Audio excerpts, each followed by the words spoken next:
our next topic is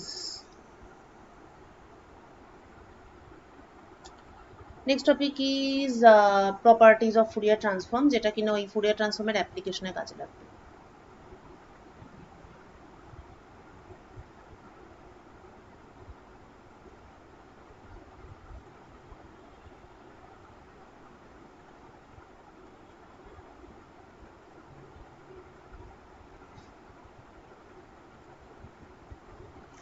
প্রথম property হচ্ছে scale theorem.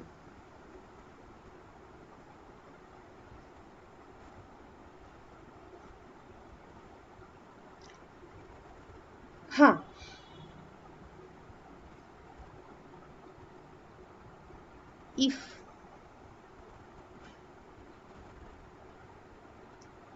if টির ফুরিয়ার ট্রান্সফর্ম এফ ওমেগা হয়, then Fourier transform of f(at) অর্থাৎ if it is scaled by a factor a, তাহলে Fourier transform will be দুবার scale হবে, একবার omega by a এর ফাংশন হবে divided by mod value of a হবে।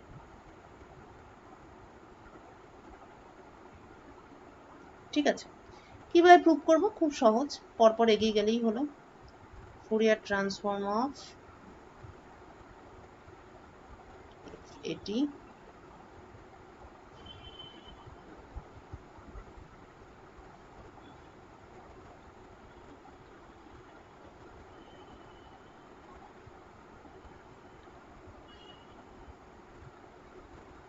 এবার একটা কাজ করা যাক। লেট আস অ্যাজিউম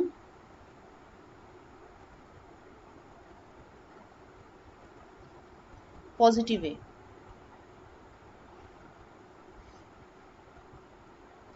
এবার আমরা ভেরিয়েবল চেঞ্জ করি,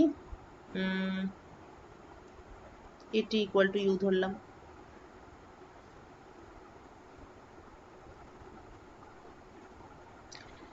দেন a dt equal to du, অতএব এটা this is equal to, এটা তো এরকমই থাকবে, এটা fu হলো। আচ্ছা, এবার e to the power minus i omega t এর বদলে হলো u বাই a, আর এখানে হলো du বাই a। সো হয়েই গেল ব্যাপারটা, উই আর অলমোস্ট দেয়ার। দেখে নিশ্চয়ই বুঝতে পারছিস।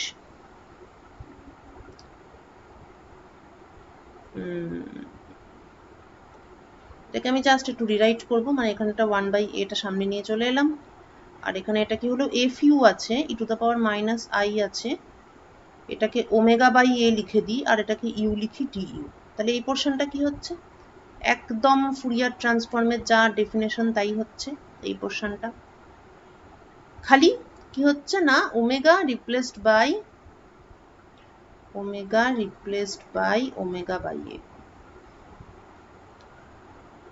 তো দেন ক্লিয়ারলি এই পোর্শনটা হচ্ছে f of omega by a, আর এই পোর্শনটা তো 1 বাই এ যেটা এখানে আছে।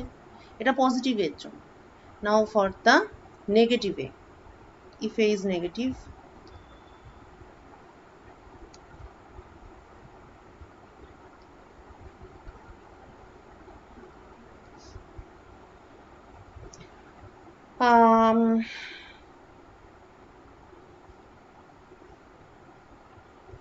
u equal to at আমরা ধরবো, কিন্তু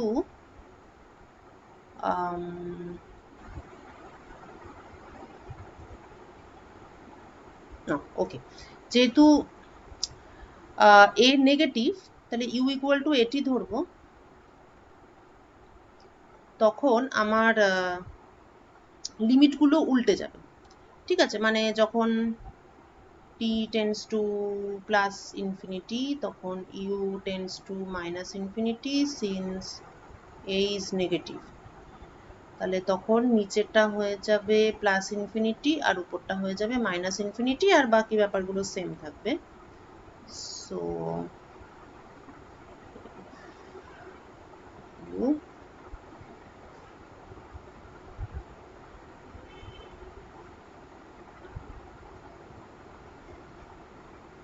এই তারপর আমরা আবার এটাকে চেঞ্জ করতে চাই, মানে হচ্ছে গিয়ে মাইনাসটা নিচে আর প্লাসটা উপরেই রাখতে চাই, না হলে তো আমরা ওইটা লিখতে পারবো না। মানে ফুরিয়ার ট্রান্সফর্ম আর ওমেগা বাই এ এই টার্মে তো আমরা লিখতে পারবো না, তাই এটাকে উল্টে নিলাম, এখানে মাইনাস এ দিয়ে দিলাম। তাহলে এটা তাহলে এখন হয়ে গেল 1/mod a, আর এটা হলো এফ অফ ওমেগা বাই।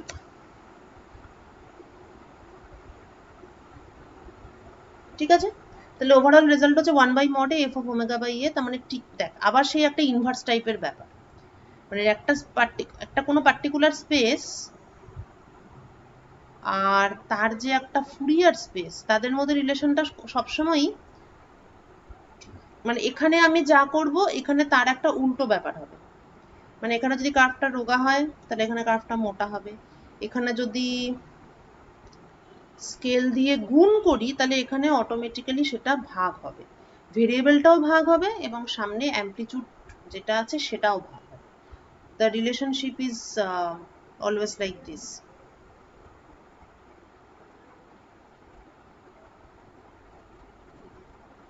তো এটাকেও একরকম ভাবে ইন্টারপ্রেট করা যায় in the light off uncertainty principle.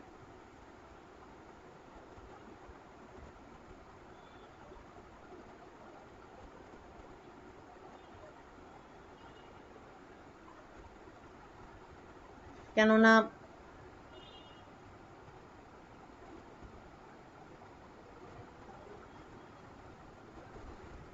একটা ফাংশন ছিল এফটি,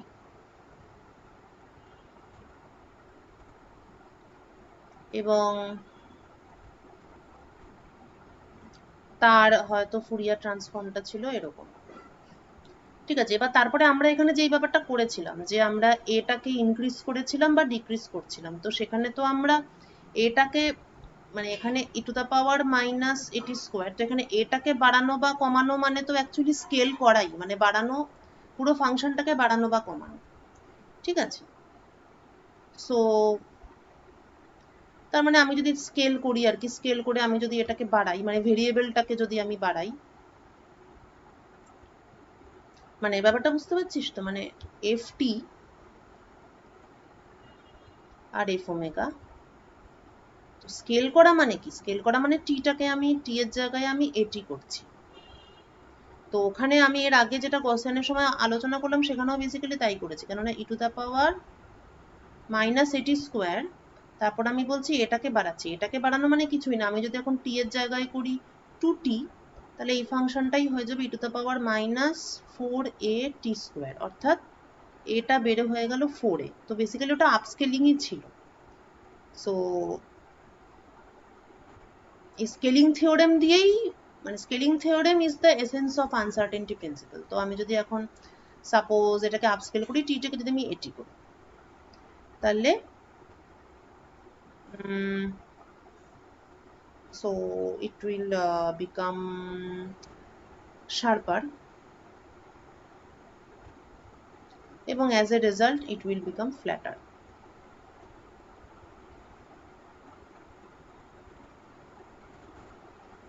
ঠিক আছে, তাহলে পালস যত শার্প হবে ব্যাপারটা তত ফ্ল্যাট হবে, বা পালস যত শর্ট হবে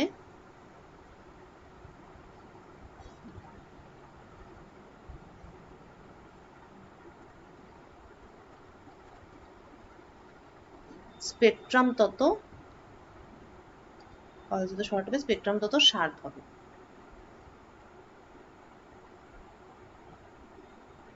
ও না, শর্ট পালস বলতে তো, সরি, শর্ট বলতে অন্য জিনিস। শর্ট মানে তো এইদিকে টাইমের ইয়েতে শর্ট পালস, তাহলে পালস যত আমার শর্ট হচ্ছে স্পেকট্রাম তত ব্রড হচ্ছে।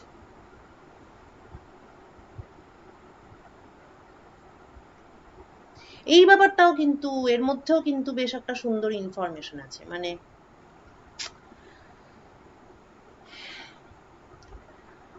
দেখ, ব্রড স্পেকট্রাম মানে কি? লটস অফ ফ্রিকোয়েন্সি ইনভলভড, তাই না? ফ্রিকোয়েন্সি স্পেসে আমার মানে আমি যদি ফ্রিকোয়েন্সি স্পেসে এরম একটা কার্ভ পাই, তার মানে কিন্তু এই ফ্রিকোয়েন্সিটাই একটাই মাত্র ফ্রিকোয়েন্সি যেটা ডমিনেন্ট। কিন্তু আমি যদি এরকম একটা কার্ভ পাই, তার মানে একাধিক ফ্রিকোয়েন্সি এখানে রোল প্লে করছে। তো আমার পালস এখানে যত সরু মতন হচ্ছে, তার মানে এই সরু পালসটা সৃষ্টি করতে many frequency components are required. আমরা এখন আর এটাতে অবাক হব না, কারণ আমরা ফুরিয়ার সিরিজ অলরেডি কষে ফেলেছি, যেখানে আমরা দেখেছি যে কোনো একটা ছোট মতন সরু মতন জিনিস, একটা পালস, সেটা তৈরি করা যায় অ্যাকচুয়ালি অজস্র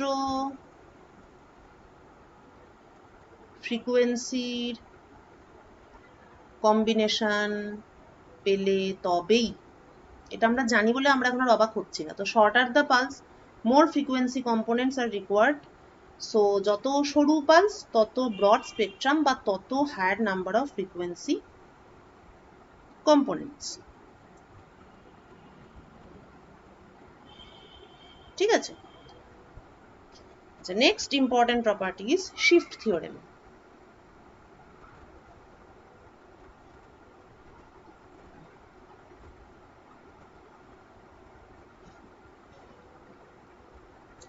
এখানে কি বক্তব্য? ft এর ফুরিয়ার ট্রান্সফর্ম যদি হয় f omega, then f of t minus a, আমি অরিজিন শিফট করে দিলাম, তাহলে ফুরিয়ার ট্রান্সফর্মের ক্ষেত্রে কি হবে? একটা ফেজ ফ্যাক্টর যুক্ত হবে। এটা প্রমাণ করা প্রচন্ড সহজ, তাই এটা আমি প্রমাণ করে দেব না। প্রুভ ইট, ভেরি ইজি।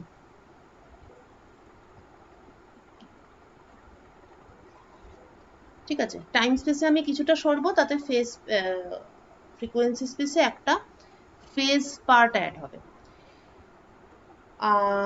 এই জিনিসটা তোরা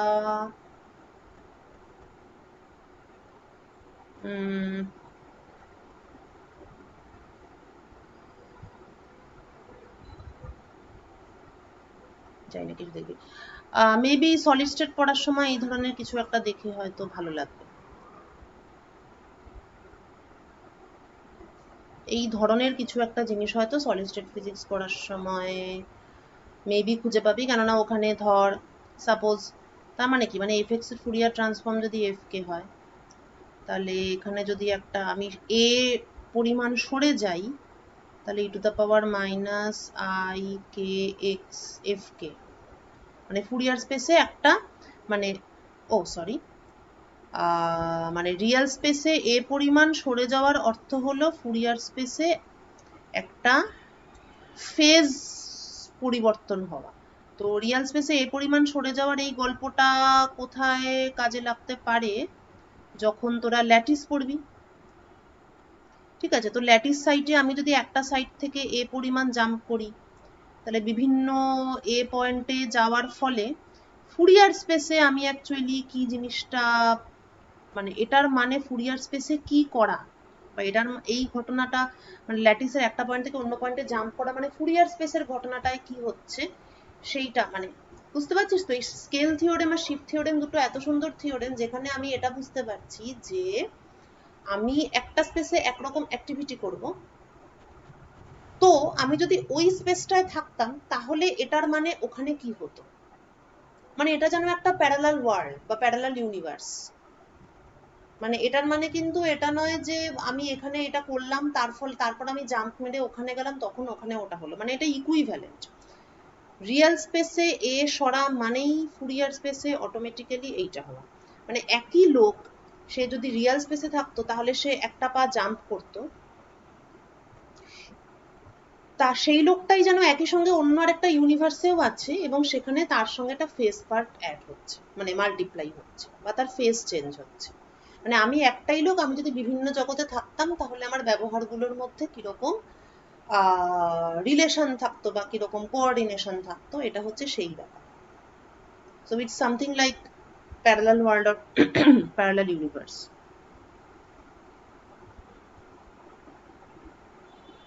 ওকে, আচ্ছা, নাও 3D ফুরিয়ার ট্রান্সফর্মটা আমি একটু ভাবতে বলেছি। 2D ফুরিয়ার ট্রান্সফর্মটা আমি তাহলে একটুখানি বলি, তাহলে 3Dটা ভাবতে নিশ্চয়ই সুবিধা হবে। সো ধরা যাক আমার 2 ডাইমেনশনাল একটা ফাংশন আছে, তার ফুরিয়ার ট্রান্সফর্ম হবে, তাহলে সেটা নিশ্চয়ই কে প্যারামিটারও তার মধ্যে দুটো থাকবে। So that must be just by extension আর কি, নিশ্চয়ই সেটা এইভাবে পাওয়া যাবে, e to the power minus I k x x minus I k y y dx dy।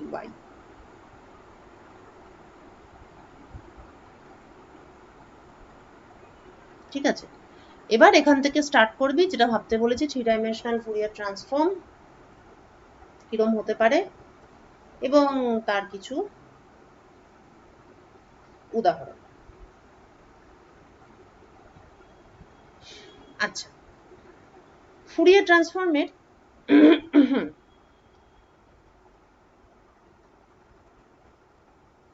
দুটো প্রপার্টি দেখলাম,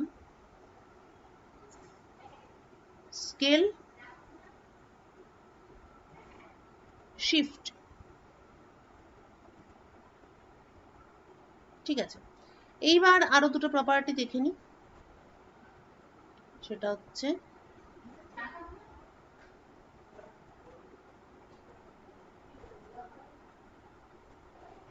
ডিফারেন্সিয়েবিলিটি। ঠিক আছে,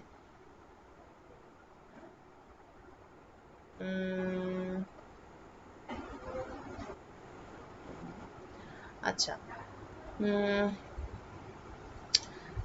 সে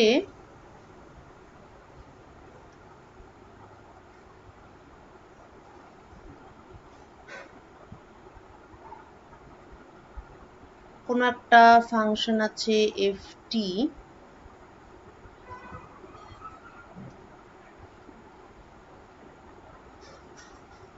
আচ্ছা সাপোজ কোনো একটা 2 ভেরিয়েবল ফাংশন আছে, আচ্ছা প্রপার্টিটাকে এরকম নাম দিতে হবে ডিফারেন্সিয়েশন। ঠিক আছে, প্রপার্টি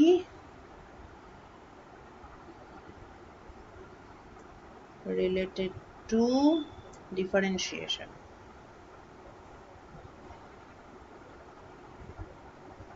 ওকে, তো ধরা যাক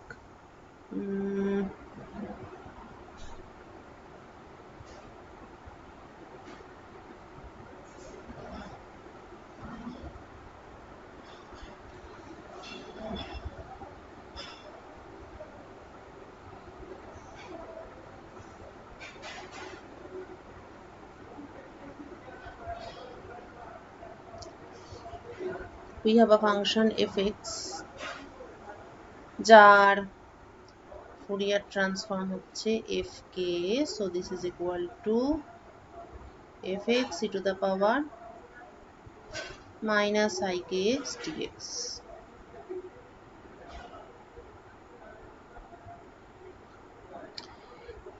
Then what will be the Fourier transform of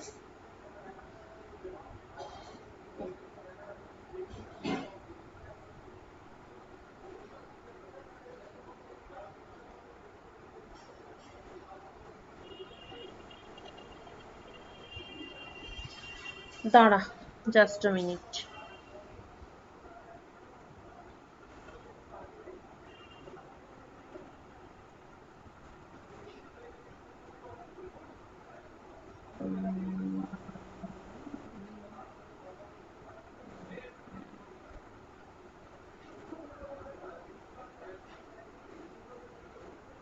আচ্ছা আমি অঙ্কটা ঠিক সাজাতে পারছি না, এক মিনিট দাঁড়া বলছি।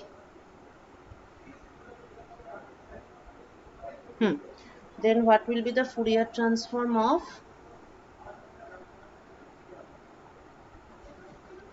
f double dash x? এইটা হচ্ছে প্রশ্ন। ঠিক আছে, এইখান থেকেই আমরা অ্যাপ্লিকেশন অফ ফুরিয়ার ট্রান্সফর্মে ঢুকবো, মানে এই ব্যাপারটা কাজে লাগবে আর কি ওখানে।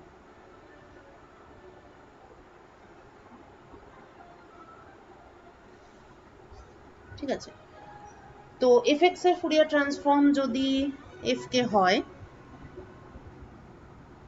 তাহলে এফ ডাবল ড্যাশ এক্স এর ফুরিয়ার ট্রান্সফর্মটা কি হবে? তাহলে আমরা ফ্রম ডেফিনেশন যদি প্রসিড করি, Fourier transform of F double dash x, তাহলে এটা হওয়া উচিত f double dash x e to the power minus ikx dx আর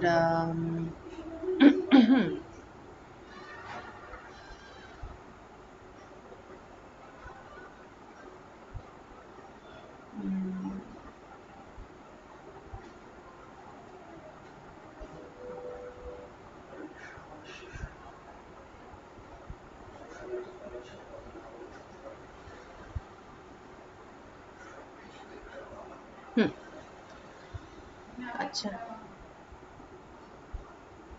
এটার তো দুদিকে ডেরিভেটিভটা নেওয়া যাবে না। আচ্ছা, এটার একটা সিম্পল মেথড এরকম হতে পারে যে যেহেতু এফ কে হচ্ছে এফ এক্স এর ফুরিয়ার ট্রান্সফর্ম, তাহলে এফ এক্স হচ্ছে এফ কে এর ইনভার্স ফুরিয়ার ট্রান্সফর্ম। সো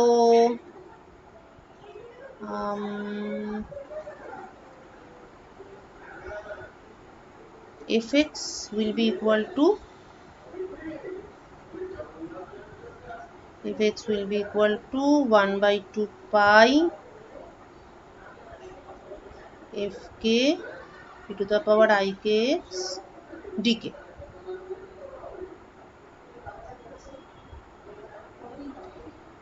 এইবার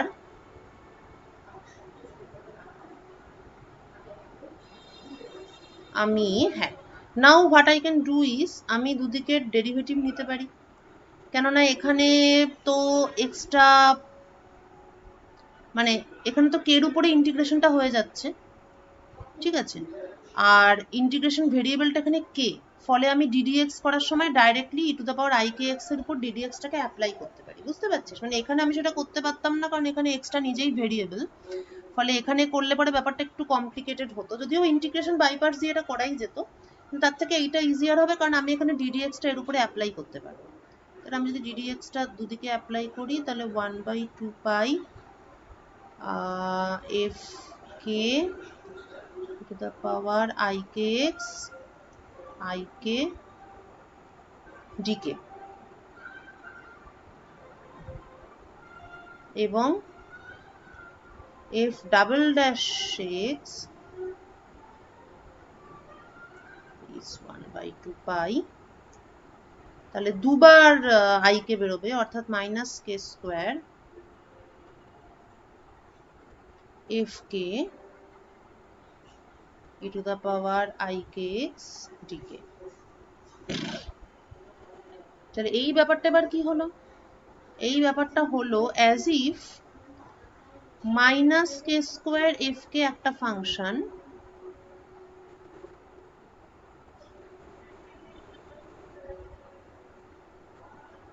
minus k square f k একটা function e to the power i k x d k. তাহলে এবার ব্যাপারটা দেখ, f x equal to 1 by 2 pi, এইটা এটা এটা এটা, এটার মানে হচ্ছে এফ এক্স এর সঙ্গে এফ কে এর একটা সম্পর্ক আছে। তাহলে similarly f double dash x যদি 1 by 2 পাই এই জিনিসটা পুরোটা into e to the power i k x dk হয়, মানে এই রিলেশন আর এই রিলেশন এটা কিন্তু একই জিনিস। তাহলে এখানেও যেমন এফ এক্স এর সঙ্গে এফ কে এর একটা সম্পর্ক আছে, তাহলে এখানেও similarly f double dash x এর সাথে মাইনাস কে স্কোয়ার এফ কে এর একটা সম্পর্ক থাকা উচিত।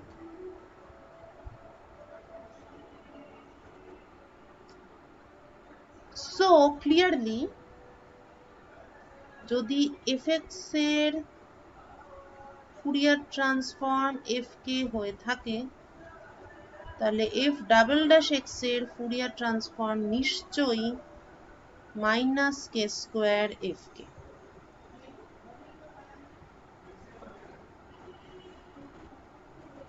বোঝা গেল? এই ব্যাপারটা পরিষ্কার? কোথাও ডাউট থাকলে বলবি। এটা আমরা এখান থেকেও আনতে পারতাম, তাহলে একটু ইন্টিগ্রেশন বাই পার্টস ইত্যাদি করতে হতো, তার থেকে এটা বেশি ইজিয়ার। তাহলে কি হলো, আমি যদি রিয়েল স্পেসে ডেরিভেটিভ করি তাহলে ফুরিয়ার স্পেসে আমি k square minus k square দিয়ে আমি জাস্ট মাল্টিপ্লাই করছি। This is the effect of differentiation in case of Fourier transform. Okay, এই প্রপার্টিগুলোকে কাজে লাগিয়ে আমরা we will apply the Fourier transform to various problems. অনেক রকম প্রবলেম সলভ করা যায়, পার্শিয়াল ডিফারেন্সিয়াল ইকুয়েশন প্রবলেমস, যার মধ্যে আমরা দুটো চুজ করে নেব, heat equation and wave equation.